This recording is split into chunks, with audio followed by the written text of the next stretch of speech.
Welcome back to Wave Study. मेरा नाम है संतोष कुमार। आइए आज हम देखते हैं एमबीए थर्ड सेम का common subject. MBA third sem का कॉमन सब्जेक्ट है, जो सब्जेक्ट है management information system decision support system. Okay, इसमें हम देखेंगे यूनिट 1 का topic 3 executive information system EIS software. Okay, इसमें पढ़ेंगे its role for top management. Okay, चलिए देख लेते हैं इसमें।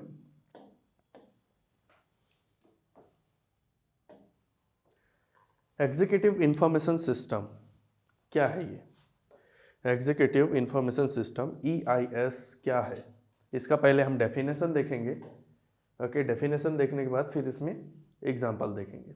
ओके, EIS क्या है? EIS है what is it, specialized decision support system. एक प्रकार का क्या है? सॉफ्टवेयर है।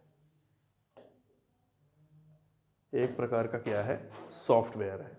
ओके, और उससे मिलता जुलता क्या है? डिसीजन सपोर्ट सिस्टम है, DSS। Okay, DSS decision support system. ये किस लिए डिज़ाइन किया गया, किसके लिए डिज़ाइन किया गया? Designed for top level executive, जो CEO होते हैं, MD होते हैं, उनके लिए। जैसे कि हम बात करें, कंपनी में 3 लेवल होते हैं। ये होता है top level, okay, middle level और ये लोअर लेवल। ठीक है, जो टॉप लेवल में होते हैं CEO, MD, director, managing director, उनके लिए यह सॉफ्टवेयर बनाया जाता है। कौन सा? EIS executive information system. ये सॉफ्टवेयर इनके लिए बनाया जाता है, टॉप लेवल मैनेजमेंट के लिए बनाया जाता है। ठीक है, इसका इंटरफेस कैसा रहता है? Easy to use like dashboard. मैं आपको डैशबोर्ड दिखाऊंगा, डैशबोर्ड कैसा रहता है। इसको चलाना बहुत आसान होता है, कोई कठिन, कोई तोपचंद वाला काम नहीं है।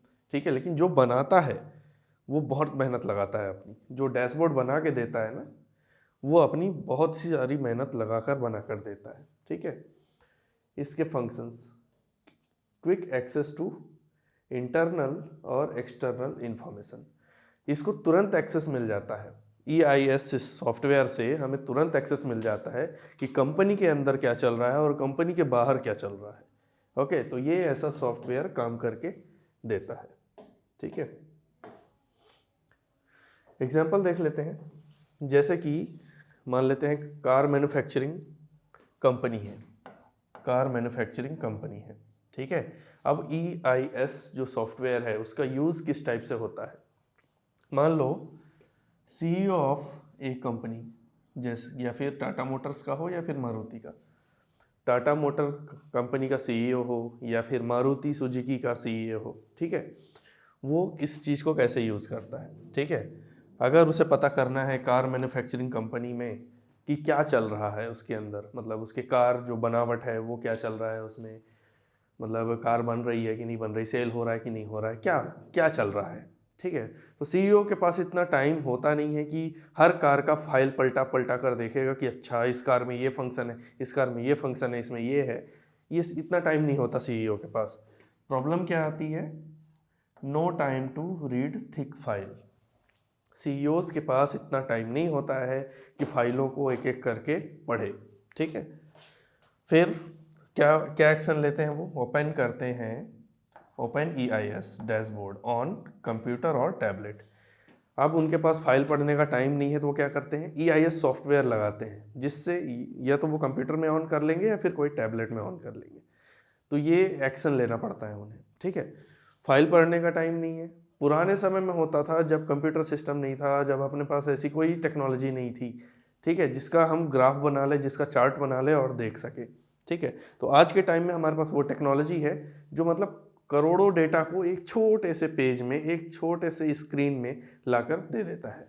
ठीक, तो वो क्या करते हैं? इसको देखते हैं। ठीक है, रिजल्ट क्या आता है? Result gets immediate updates and without reading files. उनको तुरंत अपडेट मिल जाता है बिना फाइल को पढ़े, बिना अपने टाइम को कंज्यूम किए। ज़्यादा से ज़्यादा उन्हें 5 से 10 मिनट लगेगा पूरी फाइल को देखने के लिए, पूरा डेटा इकट्ठा देखने के लिए। ठीक है, मैं आपको अभी एक डैशबोर्ड दिखाता हूँ जो कैसा होता है। ओके, तो ये था हमारा एग्जीक्यूटिव इंफॉर्मेशन सिस्टम। ठीक, अभी मैं आपको डैशबोर्ड दिखाता हूँ। ये होता है हमारा डैशबोर्ड। ठीक है, डैशबोर्ड कितने बेहतरीन तरीके से बनाया हुआ है। ओके, जो MIS एग्जीक्यूटिव होता है वो इतनी मेहनत करता है, इतनी मेहनत। ये जो आप देख पा रहे हैं ना, ये EIS डैशबोर्ड का इंटरफेस है। ठीक है, देखिए यहाँ पर फाइनेंस से रिलेटेड चीज़ें दिख रही हैं आपको, यहाँ पर ग्राफ बनता हुआ दिख रहा है, सेल से related graph, market trend, market में क्या ट्रेंड चल रहा है, ये सब न्यूज़ ट्रेंड। ठीक है, न्यू टीड्स, इंटरनल रिपोर्ट्स, कंपनी के अंदर की रिपोर्ट्स, ये होता है। मतलब जो MIS एग्जीक्यूटिव होता है वो दुनिया भर के रिसर्च करता है, दुनिया भर के मतलब अपना दिमाग लगाता है, बहुत सी ऐसी चीज़ लगाता है। ठीक है, तब जाकर ऐसा रिपोर्ट बना पाता है, ऐसा रिपोर्ट बना पाता है और अपने बॉस के सामने दे देता है। टॉप लेवल मैनेजमेंट में उन्हें फाइल पढ़ने की ज़रूरत नहीं है और वो इन सब चीज़ों को देख के समझ जाते हैं कि कंपनी में क्या चल रहा है, बाहर क्या चल रहा है, अंदर क्या चल रहा है, सब कुछ चीज़ें समझ जाते हैं। और ये जो आप देख रहे होंगे, अगर आपको उसमें डिटेल देनी है तो आप ऐसे करके डिटेल दे सकते हैं, बाकी ज़रूरत नहीं होती इन सब चीज़ों की। ओके, ये तो सिर्फ आपको दिखाया कि जो डैशबोर्ड होता है वो कैसा डैशबोर्ड होता है। ओके, बहुत मेहनत लगती है इसको बनाने में, बहुत। और कहें तो इतना कठिन भी नहीं है, बहुत इजी है। MIS एग्जीक्यूटिव इसी को बनाकर देता है सामने वाले को। ओके, चलिए अब आगे चलते हैं हम। Role of EIS for top management. Top management में EIS का क्या रोल होता है, EIS का क्या रोल हो रहता है। ठीक है, इसका सॉफ्टवेयर का क्या रोल होता है। पहला है ड्रिल डाउन कैपेबिलिटी, गहराई से समझ देता है, गहराई से समझाता है। जो सॉफ्टवेयर होता है वो चीज़ों को गहराई से समझाता है। अगर आपको पहले सेल्स रिपोर्ट देखनी है, start with board summary, total sales. आपको पहले इसमें क्या दिखाएगा, टोटल सेल दिखाएगा। ठीक है, फिर और अंदर चलते हैं, और अंदर क्या दिखाया, drill down into specific detail. हर एक चीज़ का उसमें दिखाता है कि इस व्यक्ति ने इतनी सेल की, इस कंपनी के बाहर इतनी सेल हुई, कंपनी के अंदर क्या चल रहा है, गहराई से वो चीज़ों को दिखाता है। EIS का रोल बता रहे हैं, EIS का रोल गहराई से दिखाता है। जैसे कि एम्प्लॉय के सेल को देखना हो, ठीक है, तो sale in a particular city, city का अगर गहराई से देखना हो, ठीक है, यहाँ पर sale by a specific sale person, उसको गहराई से दिखाता है कि किस व्यक्ति के साथ, किस व्यक्ति ने किस सिटी में कौन सी सेल की, ये EIS सॉफ्टवेयर बताता है। ओके, इसके बाद क्रिटिकल सक्सेस फैक्टर्स, मतलब सफलता को भी गहराई से दिखाता है, उस पर निगरानी रखता है, उस पर क्या करता है, निगरानी रखता है। Functions, help management track vital KPI। Okay, की परफॉर्मेंस इंटरफेस। ओके, ये किस पर नज़र रखता है, प्रॉफिट मार्जिन पर नज़र रखता है। कौन, EIS। ठीक है, शेयर मार्केट पर भी नज़र रखता है, स्टॉक के प्राइस पर भी ये नज़र रखता है और लोगों को, मतलब उनके बॉस को सामने दिखा देता है। ठीक है, EIS सॉफ्टवेयर बहुत इंपॉर्टेंट है। ओके, फिर इसके बाद देख लेते हैं एक्सटर्नल इन्वायरमेंट मॉनिटरिंग। और ये सिर्फ कंपनी के अंदर ही मॉनिटर नहीं करता है, कंपनी के बाहर क्या क्या मॉनिटर करता है, आइए देखते हैं। Helping executive stay ahead of competition, बाहर क्या चल रहा है वो भी इस पर निगरानी रखता है। प्रोवाइड्स इंफॉर्मेशन अबाउट, उसके बारे में बताता है। ठीक है, उसके बारे में क्या इंफॉर्मेशन देता है, कॉम्पिटिटर्स। ठीक है, गवर्नमेंट पॉलिसी अगर चेंज हुई कि नहीं हुई, कॉम्पिटिटर हमारी कंपनी के सामने कोई कॉम्पिटिटर आ गया क्या, ये सब चीज़ें, मार्केट में क्या ट्रेंड चल रहा है, ये सब चीज़ों के बारे में वो बताता है। ठीक है, जैसे कि एक हम देख लेते हैं, एक एग्जांपल देख लेते हैं। Example, CEO of an automobile company, इनको क्या देखना है? CEO need to see how new electric car EV is performing. Okay, जैसे कि इन्हें देखना है कि एक CEO है किसी कंपनी का, इलेक्ट्रिक व्हीकल का परफॉर्मिंग देखना है, ठीक है, उनकी कंपनी का। तो ये सिर्फ EIS सिर्फ यहाँ एक्सटर्नल इन्वायरमेंट पर ही नज़र नहीं रखता है, इंटरनल के साथ साथ एक्सटर्नल, ठीक है, और पूरी तरह से गहराई से समझा के दिखाता है, ठीक है। क्रिटिकल सक्सेस हर जगह वो निगरानी रखता है, हर जगह, ताकि अपनी कंपनी को क्या दे सके? प्रॉफिट दे सके। आगे स्ट्रेटेजिक प्लानिंग, ठीक है, और ये एक और चीज़ में भी योगदान देता है डिसीजन लेने के लिए, अच्छी प्लानिंग बनाने के लिए। ओके, देखिए इसका बेसिस क्या है? Provide actual and real time data. ये नहीं कि आपको 10 साल पहले का डेटा दिखा रहा हो, ऐसा कुछ नहीं है, रियल टाइम डाटा दिखाता है, एकदम सही है, एक्यूरेट डाटा। क्या आउटकम निकल के आता है? Make long term strategic decision, और ये बहुत ही बेहतरीन तरीके से लॉन्ग टर्म के लिए बढ़िया डिसीजन निकाल कर के भी देता है, इंसान इससे डिसीजन भी ले सकते हैं। ओके, जैसे कि किसी कंट्री में अपना बिजनेस क्या करना है? एक्सपैंड करना है, अपना बिजनेस बढ़ाना है, उसके डिसीजन के लिए ये सॉफ्टवेयर इम्पॉर्टेंट है। ओके, अगर आपका नया प्रोडक्ट लॉन्च हो रहा है, उसके लिए भी ये इम्पॉर्टेंट है, बहुत ही ज़्यादा इम्पॉर्टेंट है टॉप मैनेजमेंट के लिए। EIS जो सॉफ्टवेयर है, वेरी वेरी इम्पॉर्टेंट, बहुत ही ज़्यादा इम्पॉर्टेंट है। ओके, आगे चलते हैं। मेन डिफरेंस क्या है EIS में और DSS में?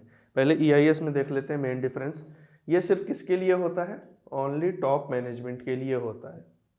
ये सिर्फ ओनली टॉप मैनेजमेंट के लिए बनाया गया है EIS सॉफ्टवेयर, इसका यूज़ मिडिल मैनेजमेंट नहीं कर सकता है। Okay, data format, data is in graph में, ग्राफिकल चार्ट में होगा या फिर ग्राफ में होगा, ठीक है, चार्ट में दिखाएगा या फिर ग्राफ में होगा।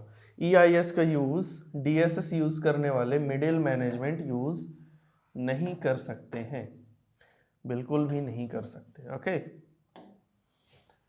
DSS डिसीजन सपोर्ट सिस्टम का यूज़ कौन कर सकता है? मिडिल मैनेजमेंट, ठीक है। इसके function, they perform in depth data analysis to solve complex problem. जैसा कि मैंने आपको पहले बताया था कि जो MIS एग्जीक्यूटिव होता है वो कॉम्प्लेक्स प्रॉब्लम को सॉल्व करता है, और इसमें EIS सॉफ्टवेयर में दे देता है ताकि इनको प्रॉब्लम ना हो, ठीक है। जो मिडिल मैनेजमेंट होता है वो पूरी तरीके से कॉम्प्लेक्स, मतलब जो कठिन डेटा होता है उसको क्लीन करके एक बढ़िया सा डैशबोर्ड बनाकर सामने प्रोवाइड करा देता है। ओके, चलिए आगे चलते हैं। हमारा जो टॉपिक 3 था वो कंप्लीट हो चुका है। अब हम आते हैं टॉपिक 4 पर, एक्सपर्ट सिस्टम पर आते हैं। इसमें हम देखेंगे the basis and it's uses, इनके बेसिक्स देख लेंगे और इसके यूज देख लेंगे। Okay, expert systems, the basics and it's uses. इसका डेफिनेशन देख लेते हैं एक्सपर्ट सिस्टम का। जो एक्सपर्ट सिस्टम होता है वो आर्टिफिशियल इंटेलिजेंस का एक ब्रांच होता है। आर्टिफिशियल इंटेलिजेंस का क्या होता है? एक ब्रांच होता है। ओके, यह इंसानों की मिमिक्री की तरह होता है, mimics decision making ability of human expert. Okay, जैसे कि आपने ChatGPT देखा होगा, ठीक है, ये पहले इंसानों की क्या करता है? नकल करता है, फिर इसके बाद आपको आंसर देता है। पहले इंसान उस पर रिसर्च कर लेते हैं, फिर ये डेटा उठाता है, फिर इसके बाद हमको क्या करता है?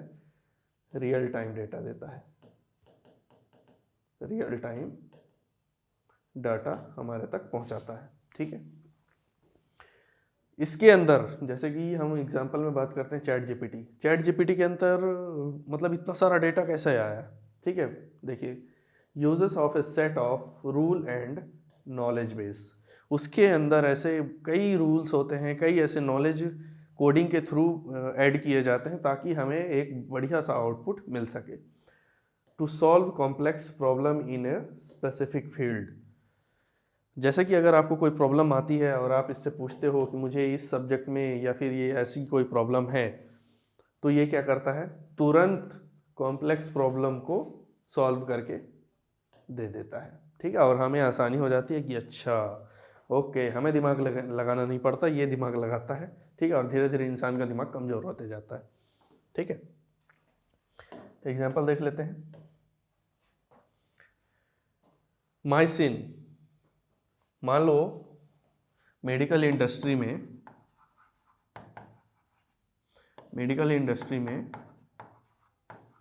माइसिन करके एक सॉफ्टवेयर है, ठीक है। जैसे कि मैंने आपको चैट जीपीटी का एग्जांपल दिया था, वैसे ही मेडिकल इंडस्ट्री में डॉक्टरों की हेल्प के लिए एक चैटबॉट बनाया गया जिसको हम क्या कहते हैं, माइसिन कहते हैं।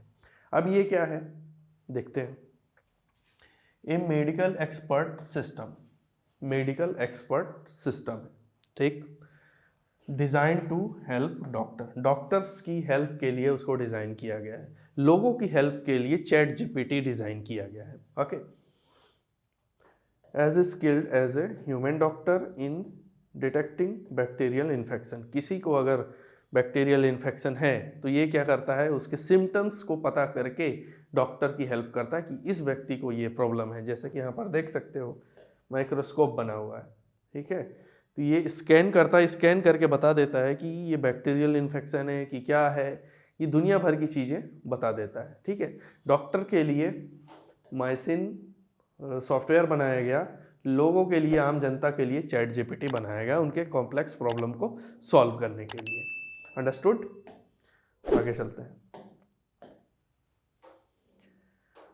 Core components of expert system. अब इसके अंदर क्या क्या होता है, जो हमने सिस्टम देखा, चैट जीपीटी देखा, माइसिन देखा, ठीक है, उसके अंदर ऐसी कौन सी चीज़ें होती है जो वो लेकर आता है, सामने लेकर आता है। तो सबसे पहले हम देख लेते हैं knowledge base, store all facts rules and data. उसके कुछ रूल्स होते हैं, ठीक, उसके कुछ रूल्स होते हैं, उसके अंदर जो डेटा होता है वो पहले से ही प्रोवाइड किया जा चुका होता है, ठीक है।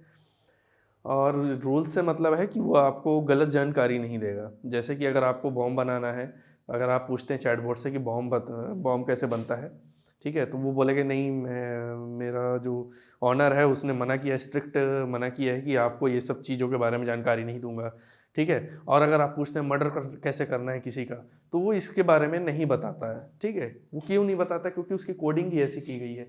Store all facts, rules, data, ये सब चीज़ें उसके अंदर ऑलरेडी स्टोर करके दे दिया गया है, ठीक है। Collected from human expert in a specific area. और कई ऐसी नॉलेज हैं जो इंसान से ही वो सीखा है, इंसान से ही कलेक्ट करता है। इंसान पहले क्या करता है, बुक लिखता है, बुक का जो डेटा है वो जब टेक्नोलॉजी बदलती है तो बुक का डेटा क्या हो जाता है, ऑनलाइन स्टोर आ जाता है, ठीक है। स्टोर आने के बाद फिर ये वहाँ से कलेक्ट करता है। जब भी आपको कोई इन्फॉर्मेशन मिलती है तो वो पहले इंसान से ही सीखता है, इंसान से सीख के फिर आपको देता है, ओके। तो ये उसके अंदर नॉलेज रहता है, ठीक। इसके बाद देखते हैं इन्फ्रेंस इंजन, अनुमान लगाने की क्षमता। जो हमारे पास चैटबॉट होता है उसके पास अनुमान लगाने की क्या होती है, क्षमता होती है। It is the brain of the system. ये क्या है, एक प्रकार का, जो हमारे पास चैट जीपीटी होता है वो एक प्रकार का क्या है, ब्रेन है। वो सिर्फ हमारे हेल्प करने के लिए बना हुआ है। जो चैटबॉट, आपने जेमिनाई देखा होगा, आपने जेमिनाई एआई, परप्लेक्सिटी, ऐसी कई चीज़ें हैं, वो क्या है, एक प्रकार का ब्रेन है। It is the brain of system. किसका सिस्टम, EIS का, ओके। जो सॉफ्टवेयर है उसको कैसे रन करते हैं, ठीक है। Applies rules from knowledge base to find a solution. और ये रूल्स को एक्सेप्ट करके, रूल्स को अप्लाई करके ही वो नॉलेज आपको प्रोवाइड कराता है। गलत नॉलेज आपको तभी देगा जब उसके अंदर कोई खराबी है। जब ऐसे खराबी आती नहीं है, कभी कभी सर्वर डाउन हो जाता है, कभी उसको आपकी बातें समझ में नहीं आती है, तो ऐसे कई चीज़ें होती है जो वो आपको देता है, ठीक है। Knowledge based find a solution, और आपको एक बढ़िया सा सॉल्यूशन दे देता है।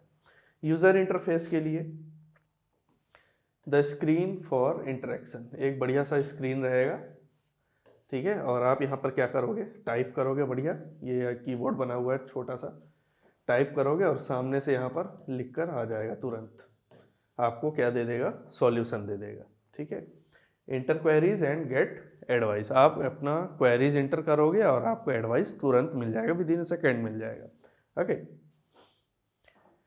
इसका एग्जांपल देख लेते हैं। Easy example, car mechanic system. जैसे कि आप कार चला रहे हैं और कार चलाते चलाते अचानक बंद हो गया, ठीक है, अचानक बंद हो गया। देखिए सिनेरियो क्या है, कार इज़ नॉट स्टार्टिंग। अब कार स्टार्ट नहीं हो रहा है, ठीक है, वहाँ पर एक चैट बोर्ड है, car not starting and headlight of. ठीक है, हमें पता चल गया कार स्टार्ट नहीं हो रहा है, हेडलाइट भी ऑफ है, क्या प्रॉब्लम आ गई। ठीक है, अब ये क्या करेगा, चेक करेगा कि प्रॉब्लम किधर है। Check rule in knowledge base. उस चैटबॉट के अंदर हमने एक नॉलेज और रूल्स उसमें दे रखा है। ठीक है, देने के बाद स्टेप 3 में क्या बोलेगा, if car does not start and headlight of, मतलब कि उसने सोच लिया बैटरी इज डेड, मतलब उसने क्या कर लिया, यहाँ पर सोच लिया। अब सोचने के बाद आपको क्या देगा, आउटपुट देगा। देखिए आउटपुट क्या दिया इसने, output via UI, system replies problem is with your battery, check it. आपकी बैटरी में प्रॉब्लम है, कृपया करके उसे चेक करें। ठीक है, वो पूरी तरह से एकदम नॉलेज बेस्ड रहता है, रूल उसके अंदर रहता है कि मतलब अगर हेडलाइट नहीं जल रहा है, हेडलाइट चलता किससे है, बैटरी से चलता है, लाइट चाहिए होता है उसको। ठीक है, कार स्टार्ट कैसे होगी, उसको करंट चाहिए होगा, ये किससे सिस्टम किससे जुड़ा होता है, बैटरी से जुड़ा होता है। तो उसके रूल्स में क्या ऑटोमेटिक फिट रहता है कि अगर हेडलाइट नहीं जल रहा है, कार स्टार्ट नहीं हो रही है, तो मतलब आपको क्या आउटपुट देना है, क्या आउटपुट देना है, हाँ बैटरी का आउटपुट देना है आपको। ओके, और ये आपको बैटरी का आउटपुट दे देता है। तो चैटबॉट मतलब चैट जीपीटी मतलब कोई सा भी AI ऐसे काम करता है। ठीक है, चलिए आगे चलते हैं। Uses of expert system. Expert system का कौन कौन यूज़ करता है, कौन कौन सी इंडस्ट्री यूज़ करती है, कोई भी यूज़ कर सकता है। कुछ एग्जाम्पल दिए हुए हैं, हम देख लेते हैं। जैसे मेडिकल साइंस यूज़ करता है, ये डॉक्टरों को क्या करता है, डॉक्टर के डिसीज़ जो मतलब मरीज की जो डिसीज़ होते हैं उनके मतलब प्रॉब्लम को आइडेंटिफाई करने में मदद करता है। ठीक है, बाय एनालाइजिंग पेशेंट सिम्टम्स। तो मेडिकल इंडस्ट्री इस चीज़ का यूज़ करती है। ठीक है, और देख लेते हैं और कौन यूज़ करता है, फाइनेंशियल प्लानिंग। फाइनेंशियल प्लानिंग करने में भी मदद करता है bank and financial institutions. Determine loan eligibility, कौन इसके लिए एलिजिबल है। जैसे कि आप लोन लेने जाते हैं बैंक में, तो ये कैसे पता चलता है, आपका सिबिल स्कोर अच्छा होना चाहिए, ठीक है, आपको कितनी सैलरी मिलती है, ये सब चीज़ें कौन पता करके देता है, this is the artificial intelligence. Okay, और स्टॉक मार्केट के ट्रेंड को भी ये सर्च करता रहता है। मतलब फाइनेंशियल इंस्टीट्यूशंस, बैंक, ये तो बस मेडिकल इंडस्ट्री, बैंक और फाइनेंशियल इंस्टीट्यूशंस इन सब के बारे में है। बाकी और भी कई लोग हैं, कई इंडस्ट्री हैं जो आर्टिफिशियल इंटेलिजेंस का यूज़ करते हैं। Okay, trouble shooting and repairing. जैसे कि आपके घर के अंदर अगर वॉशिंग मशीन ख़राब हो जाता है, उसके लिए भी वो हेल्प करता है। ठीक है, find fault in complex machinery and software. आप उसमें चैट जीपीटी पर पूछेंगे कि मेरा वॉशिंग मशीन ख़राब है, तो इसको कैसे रिपेयर किया जाए, तो सामने से पहले वो क्वेश्चन पूछेगा कि आपका मशीन जो वॉशिंग मशीन है कौन सी कंपनी का है, मॉडल नंबर बताओ, ये बताओ, वो बताओ, दुनिया भर की चीज़ें आपसे पहले क्लियर करेगा। उसके बाद वो क्या करेगा, सॉल्यूशन आपको देगा। ठीक है, तो जो आर्टिफिशियल इंटेलिजेंस है वो आपके सॉल्यूशन के लिए ही बना है। ठीक है, suggest way to fix them, और वो सजेस्ट करता है और फिर ऑटोमेटिक आप उसे फिक्स कर लेते हैं। ऐसी कई चीज़ें मैंने भी ट्राई की है, तो वो सॉल्यूशन बताता है और बताने के बाद मैंने उसको ठीक किया हुआ है। ओके, एग्जांपल देख लेते हैं मेडिकल इंडस्ट्री का। ठीक है, मान लो एक पेशेंट है, ठीक है, उसको क्या आ रहा है, फीवर आ रहा है। वो डॉक्टर के पास नहीं जाना चाह रहा, क्योंकि डॉक्टर मिलने भर का ही 500 रुपये ले लेता है। क्या करता है, मिलने भर का ही 500 रुपये ले लेगा, और जो दवाई लिखेगा मान लो 1000 रुपये तक की, 1500 का उसको चूना लग जाएगा। ठीक है, अगर चैट जीपीटी के अंदर या फिर कोई आर्टिफिशियल इंटेलिजेंस वेबसाइट जो सॉफ्टवेयर है उसके पास अगर कोई भी नॉलेज नहीं है, तो वो कुछ नहीं कर पाएगा। ठीक है, तो सबसे पहले वो क्या करता है, पहले अपना खुद का एडवाइस देगा। पहले क्या करेगा, पहले एडवाइस देगा कि आप ये चेक करो। अगर वो एडवाइस नहीं दे पाता है तो फिर क्या बोलता है कि मैं एआई हूँ, मैं कोई डॉक्टर नहीं हूँ, आप डॉक्टर को दिखा लें। ठीक है, तो चलिए छोटा सा एग्जांपल देख लेते हैं। मान लो आपको हाई फीवर है, ठीक है, आपको फील हो रहा है, पेशेंट फील कर रहा है क्या, सिम्टम कौन सा, हाई फीवर का। ठीक है, अब एक्शन लेगा, क्या करेगा, यूज़र टाइप करेगा सिम्टम्स इनटू एक्सपर्ट सिस्टम। ये क्या है, टाइप करेगा, मान लो किससे बात कर रहा है, मान लो चैट जीपीटी से बात कर रहा है। ठीक है, टाइप कर दिया और उसने बता दिया कि मुझे हाई फीवर है। सिस्टम अपना दिमाग लगाएगा, मैच करेगा, उसके अंदर जो नॉलेज भरी गई है, जो रूल्स भरा गया है, उससे क्या करेगा, मैच करेगा, और मैच करने के बाद system suggest to you might be have viral infection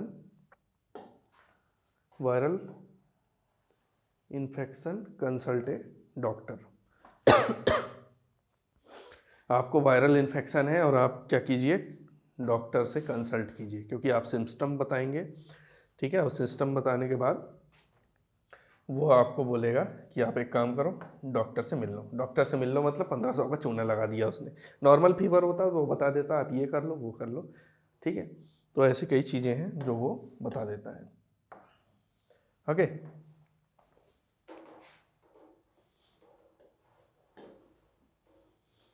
difference between expert system and human expert.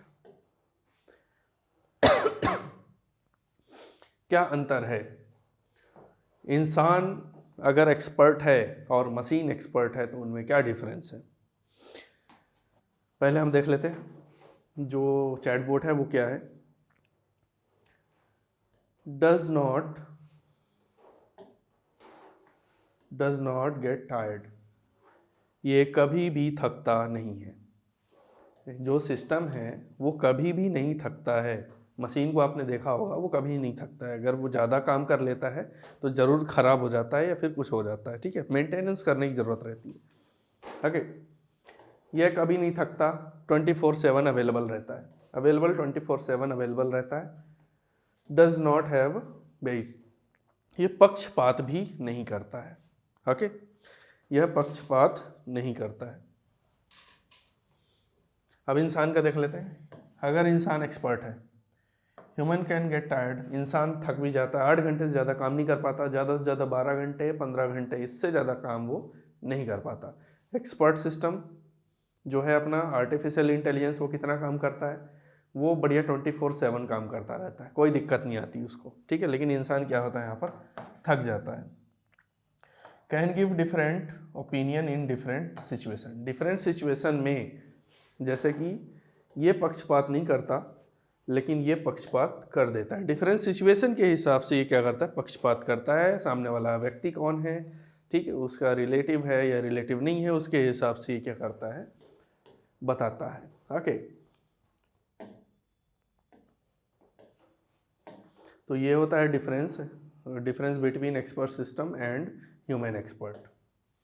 Okay, so last में थैंक यू, हमारा ये टॉपिक 3 और 4 कंप्लीट होता है। आई होप आपको ये टॉपिक समझ में आया होगा। Thank you so much.